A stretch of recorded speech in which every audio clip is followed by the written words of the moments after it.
If you don't want to spend more money on expensive products but still want a clear glass skin, this video is for you because I'm gonna show you 5 Korean home remedies for glowing skin. I've selected ones that really worked, and don't worry, you won't need any crazy equipment for this. Also, a lot of you guys were asking questions about DIY products, so in this video I'll be explaining in detail about the recipe, usage, storage, and other things you're curious about, so make sure to watch until the end. Disclaimer, before using this, make sure to wash your face.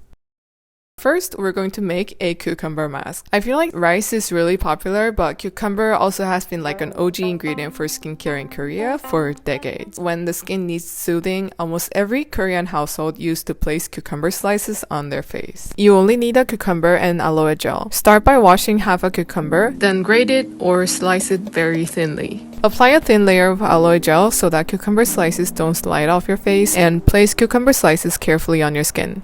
Lie down and relax for about 10 to 15 minutes. Cucumber is packed with water and vitamins, making it really good for soothing and hydrating. Once you're finished, simply remove the cucumber and continue with your regular skincare routine. Next is a mask using our star ingredient, rice. This is actually ancient old Korean beauty remedy because there's historical records saying hot girls from Joseon Dynasty used rice to wash their face and even as a lotion. For this recipe, you only need honey and rice. Put half a cup of rice in a bowl, and some of you guys were asking if you can use different types of rice, and yes, you can use any types of rice. And wash the rice for about 3 times. Also, if you don't feel like impurities are removed well, you can rinse it a few times more. Now we're going to cook the rice, so add 1 cup of water and cook it until you see this mushy consistency. Take it off the heat and let it cool. Now we're gonna put it in a blender, add 2 tablespoons of water and 1 tablespoon of honey and blend. Now we're done making rice mask. This is one of my favorites as rice is known to be really effective for improving skin tone, brightening, and keeping skin soft and moisturized. Quick tip here, if you leave them on for too long, it can actually dry out your skin, so it's better to use it for just 10 to 15 minutes and then rinse it off gently with lukewarm water. And you can continue with your skincare, and don't forget to put moisturizer after that. Also, face masks can be irritating if you use it too often, so using 1 or 2 times a week is enough. I made a little bit too much today, but it's best to make just enough amount for a single use rather than storing leftovers. Our final recipe in this chapter is the yogurt almond mask. We're going to grind almonds first. Take half a cup of yogurt, 2 tablespoons of almond powder, and 1.5 tablespoons of aloe gel for extra moisture and soothing effect. Yogurt and almond both have antibacterial effects, which can help prevent harmful bacteria growth on the skin, plus they offer a light exfoliating effect. Moving on to our next chapter is DIY toners, and we're going to use rice again this time. The method is simple, as I showed you many times in previous videos. Wash the rice thoroughly, preferably 3 to 4 times, and on the last time, gently agitate the rice. Leave it under room temperature for about 30 minutes, and use the strainer to only get water out of it. And there we have it, the rice toner. You can use it to rinse your face, but you can also use it as a toner.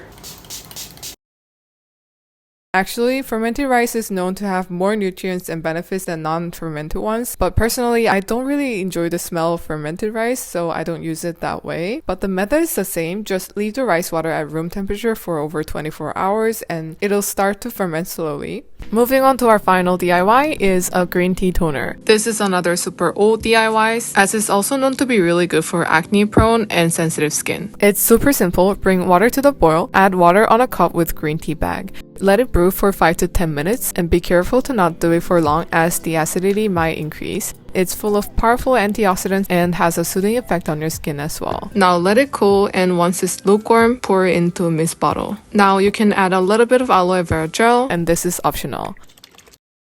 Another quick tip here, when you use DIY toners, make sure to store them in the fridge, and I try to use it quickly because it doesn't have preservatives in it. So store it for about 5 days max. Now, how do you include this in your skincare routine? You can use it as a toner in your skincare routine or as a mist. Basically, if you use it like a toner, you can use it whenever you feel like your skin needs it.